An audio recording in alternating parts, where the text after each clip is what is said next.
Sustainable development has become the popularized expression for Agenda 21.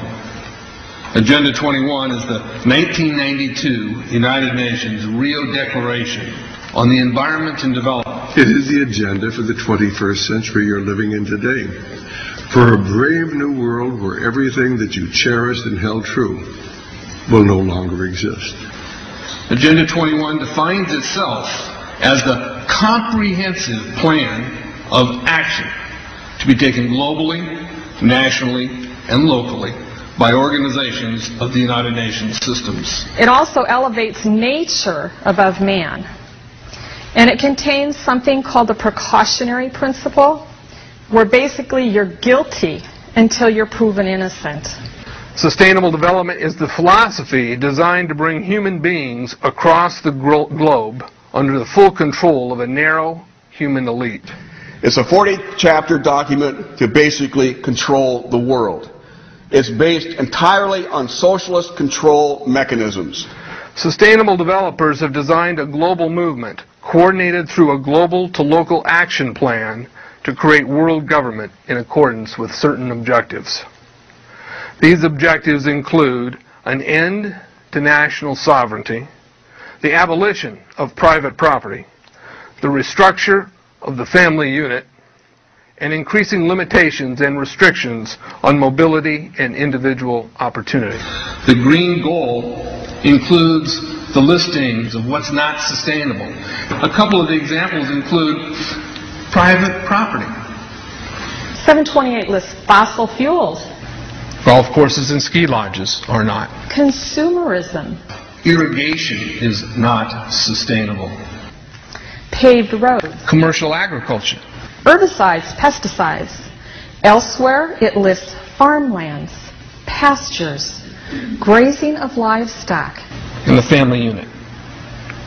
The focus of sustainable development is the abolition of private property, societal undermining of the family, and abandonment of the constitutional protection of unalienable rights as described in the Declaration of Independence. You see, I sat on the Santa Cruz Agenda 21 committees.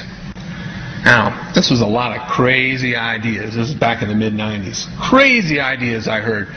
Mother Earth's surface wasn't to be scratched. Human beings were to be concentrated into human settlement zones. Educational systems were to focus on the environment as the central organizing principle. All aspects of life were covered. Well, I went to these committees at the request of some people who told me that I needed to understand what was going on, and I came back and I said, this is craziness. This is so silly. It has no chance of having any effect on our society. Well, I was wrong. The United States government's support for sustainable development, Agenda 21, is very clear. In 1992, while the Rio Conference was going on, George Bush, then president, was there, where he executed the Agenda 21 protocols on behalf of the United States and brought it back to Washington, D.C. Within a year, Bill Clinton, by executive order, no congressional review, established the President's Council for Sustainable Development. In Santa Cruz, we've got a 2-lane freeway system. We need 4. But what we're getting is hundreds of millions of dollars of federal money to take a dilapidated rail line that Southern Pacific wants to put in the hands of somebody else so that a commuter line can be built along the railroad track. That'll be followed by 14-story buildings where people will live and stack them and pack them units, where developers or so-called sustainable developers will build these high-rises with federal dollars. In fact, Santa Cruz has received a $300 million federal grant to build the first 3,000 of these stack them and pack them units. The County Board of Supervisors has said, if you are a sustainable developer, you're immune from any construction defect liability. It's a partnership between selected developers building this new world order and the government using the American taxpayer dollars in order to do it. This is a map of the Wildlands Project. To explain the map, the red are areas that are to be off limits to human beings. No resource development, No human activity. If you live there, you won't. The yellow areas are the areas for major control of all human activity. If you live there, you won't. The black areas, the black dots, are the smart growth zones. That's where human beings are to be stacked and packed in small living units along rail tracks. The smart growth program ultimately has jobs assigned and children cared for by the state. The question has been asked many times how the people who are perpetrating these things expect to do this and make it last. And the answer to that is that you steal a generation of children and you indoctrinate them so that they accept these ideas and they become global citizens in the coming global village. UNESCO came out and declared 2005 to 2015 the decade of education for sustainable development.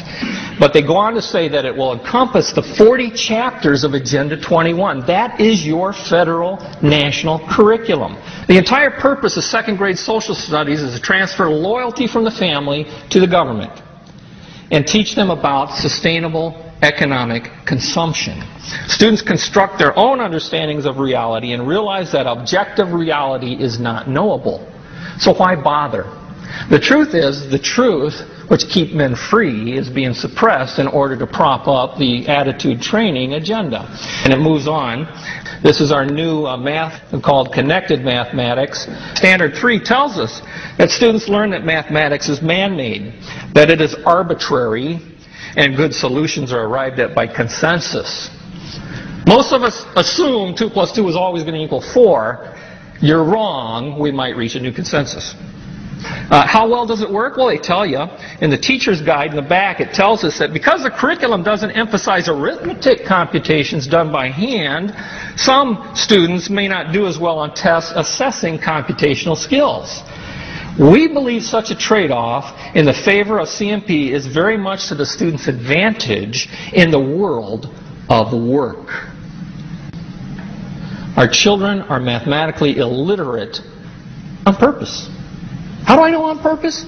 Why isn't this just a basic bad idea? Because the Sustainable Development Plan tells us so. Generally, more highly educated people who have higher incomes consume more resources than poorly educated people who tend to have lower incomes. In this case, more education increases the threat to sustainability.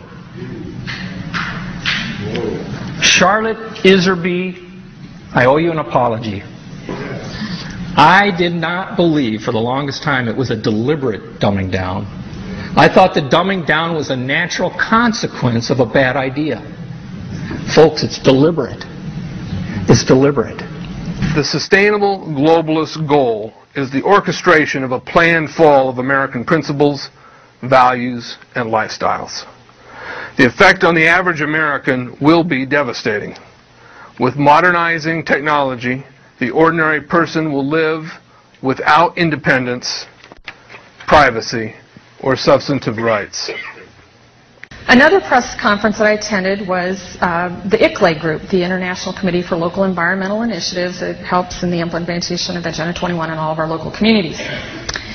And one of the speakers was a Harvey Reuven, who happens to be the vice chair of ICLE. And I asked him about the correlative rights that Americans derive from the United States Constitution and the Bill of Rights. And that, of course, is your individual liberties, your private property, your freedom of speech. Asked about it clashing with Agenda 21. And you know what his response was? Individual rights must take a back seat to the collective.